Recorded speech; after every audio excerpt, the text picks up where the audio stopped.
А белый лебедь на пруду качает павшую звезду. Здравствуйте, мои дорогие друзья! С вами Светлана и мой канал для тех, у кого Новый год, круглый год в душе. Лето.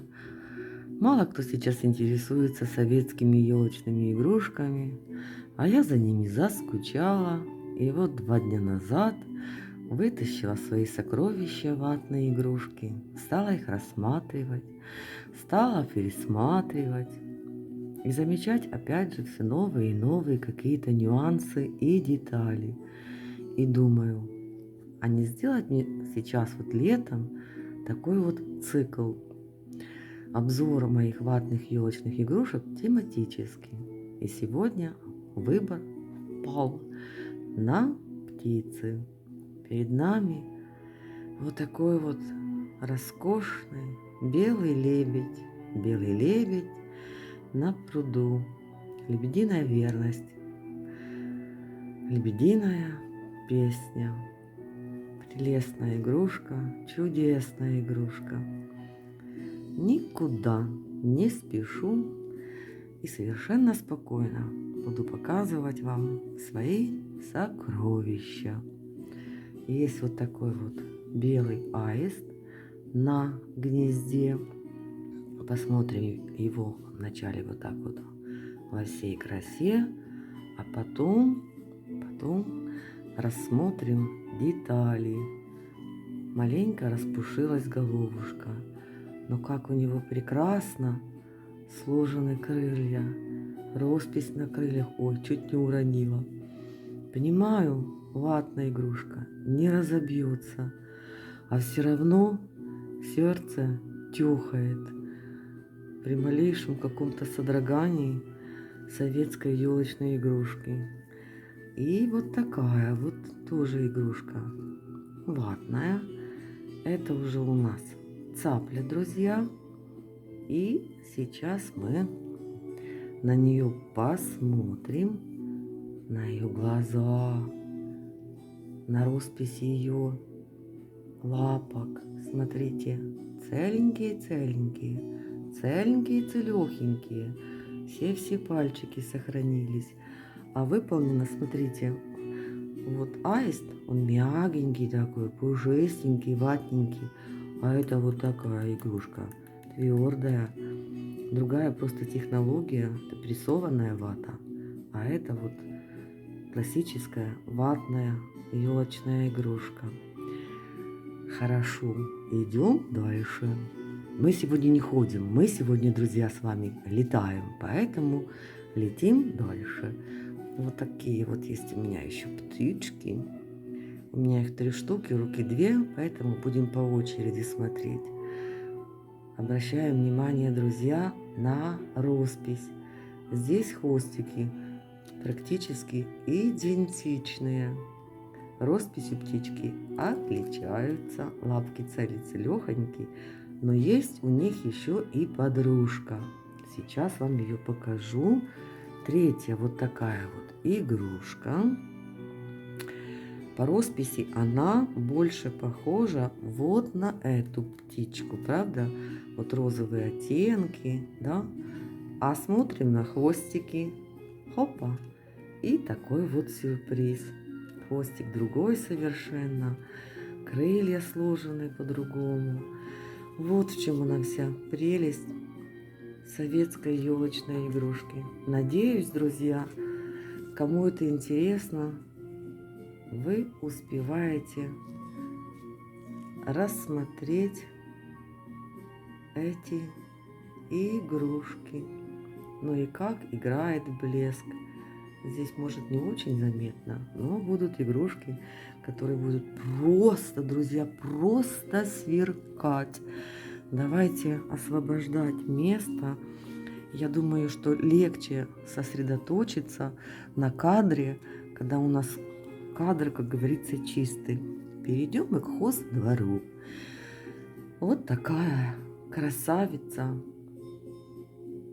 курочка ряба, в чудесном, роскошном сохране.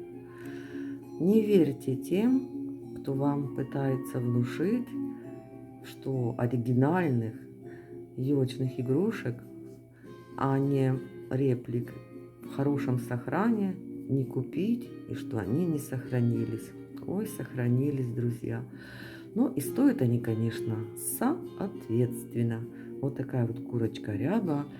У нее должен быть обязательно, друзья, дружок. Если дружок, то кто? То петушок. Петя, Петя, петушок, золотой гребешок. Вот как он сияет. С этим петухом, так у меня такая история. Игрушка еще более-менее доступная, не особенно дорогая.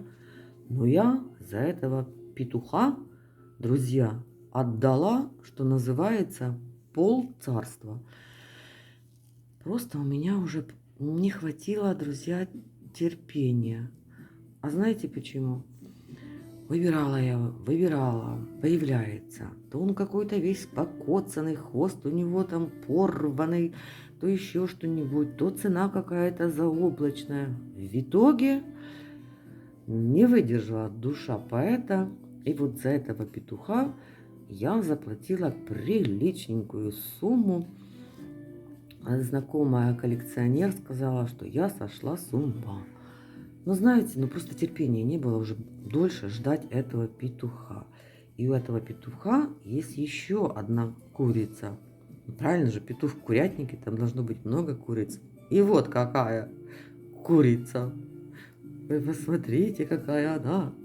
Такая вся замурзанная, расчехранная. Такая вот курица какая-то хулиганистая. Так, с кем-то дралась. И вот этот вот изъян, я вот показываю его на камеру, да, жалко его удалять. Во-первых, он не такой большой и критичный, как кажется. Камера же все увеличивает. Ну, правда, вот эти вот лоскутки надо, конечно, подклеить. Но с другой стороны, вот это можно подклеить очень легко и просто. Это нам еще в очередной раз показывает, как создавались эти ватные игрушки. Вот внутри они вата полностью сухая. Это же нужно было из сухой ваты вот создавать такие формы. И вот только потом уже, когда создана эта форма из сухой ваты, потом только покрывать, как вы видите, так называемым клейстером. Лапки у нашей цыпки целехоньки. Короче, мне кажется, вот эта вот парочка Саманта Адарочка, потому что, ну вот курочка ряба, это какой-то мезальянс. Уж больно она изысканная. Хотя для такого петуха все куры, как говорится, пара. Если у нас есть петух, есть курица, прям целый курятник, должны же у них быть и цыплята. Вот они, цыплята в кошелочке.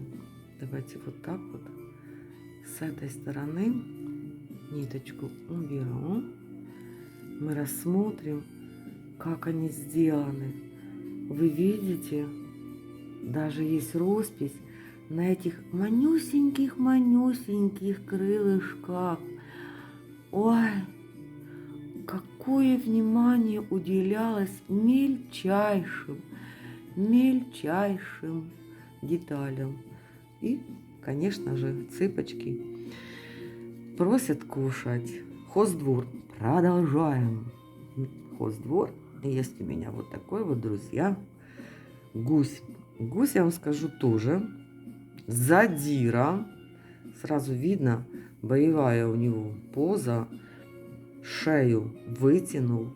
Значит, делает что? Сычит. Готов защищать то ли свою партнершу, то ли кого, то ли свою гусиху. Есть вот такие вот гуси. И они вот здесь, у них крылышки разрисованы еще голубым цветом. Хочу такого гуся, хочу. Когда-нибудь я его заполучу. Вот такой вот гусь. Вон какой он, гусь. А если у него гусиха? Интересно же. думаю, что вот это вот и есть его гусиха. Но это же не утка. У утки не бывает такой длинной шеи. Значит, это гусиха. Ватная игрушечка. Смотрим на лапки и крылышко. Вот такие же, смотрите, они сделаны из тонкого-тонкого слоя ваты. И кажется, что они бумажные. Даже копчик у нашей гусихи раскрашен. Вот такая, друзья, красота. Гусиха и ее партнер гусь. Так, курицы у нас были, гуси у нас были. Переходим к чему? К уткам. Говорю к уткам в множественном числе. А покажу вам только одну. А почему множественная? А к показу только одна уточка. Одна утка, друзья, где-то как-то уплыла. Одну я покупала. Значит, и она была в Москве, а вторая в Украине. И вот я не помню, откуда приплыла эта красавица-утка. Но вопрос решаем очень просто. Нужно пересмотреть свои видео с распаковки.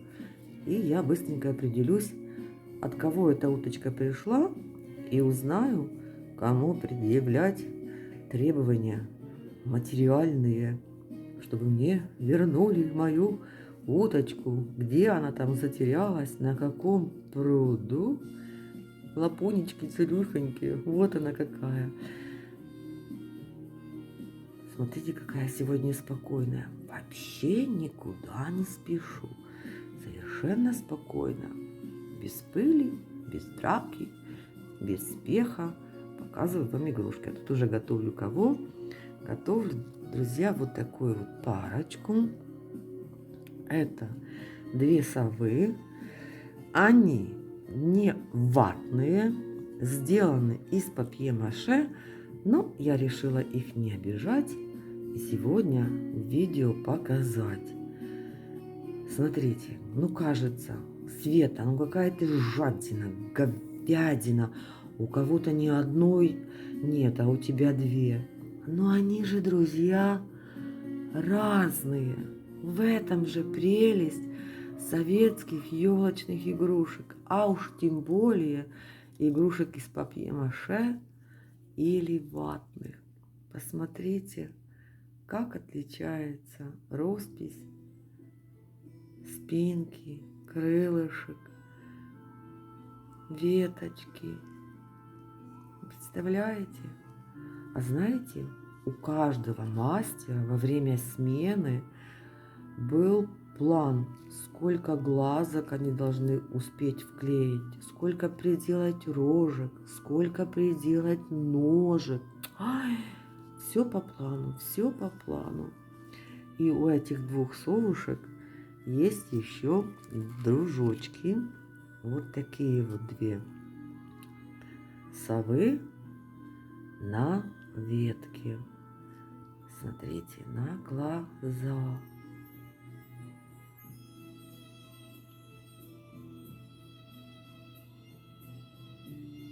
Красота. И посмотрим еще на крылышки обязательно. И они, вот видите, как расписаны таким накраплением.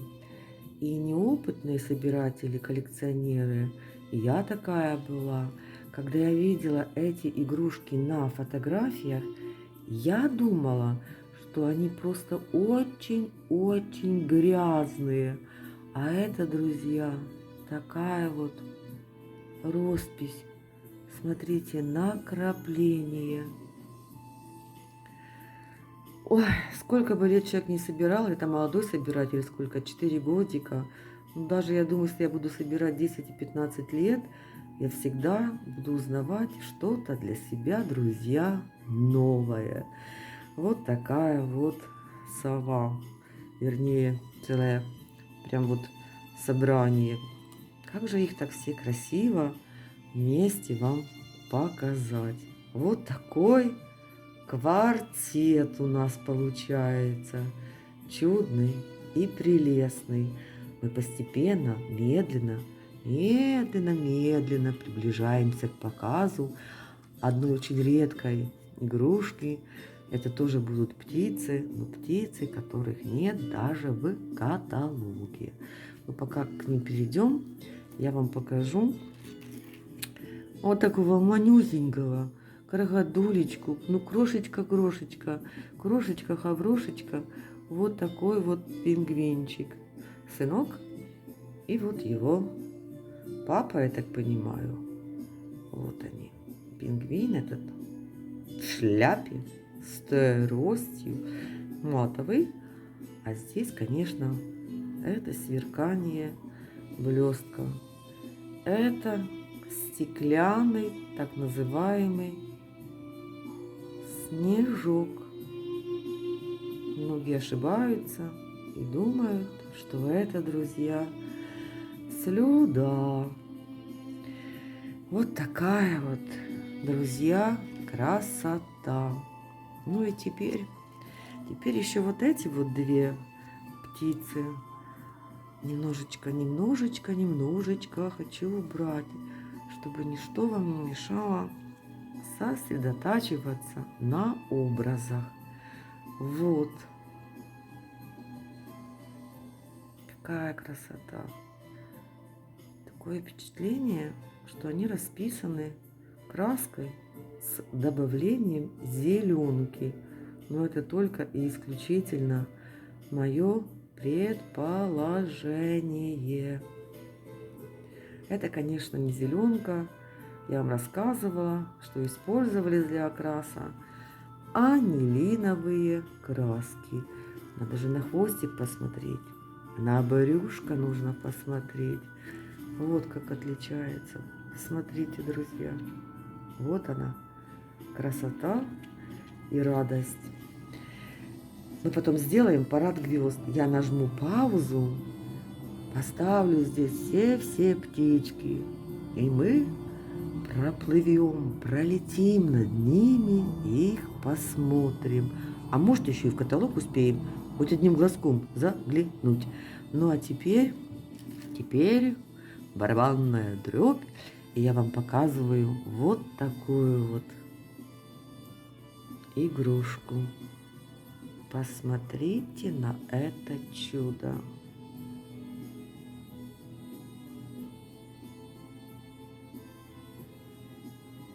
Посмотрите, видите, там даже, вон, видите, в гнезде яйца лежат.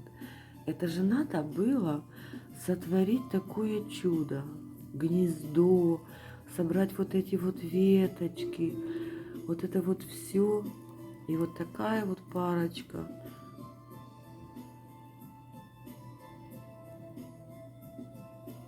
Смотрите. Смотрите на эту, друзья, прелесть. Каждый коллекционер имеет в своей коллекции хотя бы одну игрушку, старую, советскую, давних времен, который может похвастаться и сказать, что никогда раньше ни у кого, ни в одном каталоге, ни на одной странице в интернете, ни в одной группе такой игрушки не встречал. А если у кого-то, друзья, есть такая игрушка, обязательно мне об этом напишите. Будем дружить с семьями. Ой, и осталась еще одна игрушка. Ух, такая крошечная, маленькая. Я ее чуть не прозевала. Такая вот, друзья, синичка. На веточке. Подозреваю, что веточка вишневая вот по цвету. Смотрите на роспись. Какая прелесть. Какое чудо! Люди, которые создавали такую красоту, неужели эти люди могут поддерживать войну. Друзья, не верю, не верю. Верю, что когда-нибудь над всеми нами пролетят птицы. Действительно, птицы, друзья мира. Думаю, красота и доброта все-таки восторжествуют в этом мире. Честное слово. Давайте заканчивать. Друзья, давайте заканчивать это. Это безумие. Кто со мной согласен, напишите, пожалуйста, друзья, что вы за мир. Вот так вот я растрогалась. Наверное, парада звезд не будет. Когда-нибудь потом. Ну а пока, друзья, пока-пока. И всем, конечно же, мирного, светлого, ясного неба. А мы полетели. До новых встреч.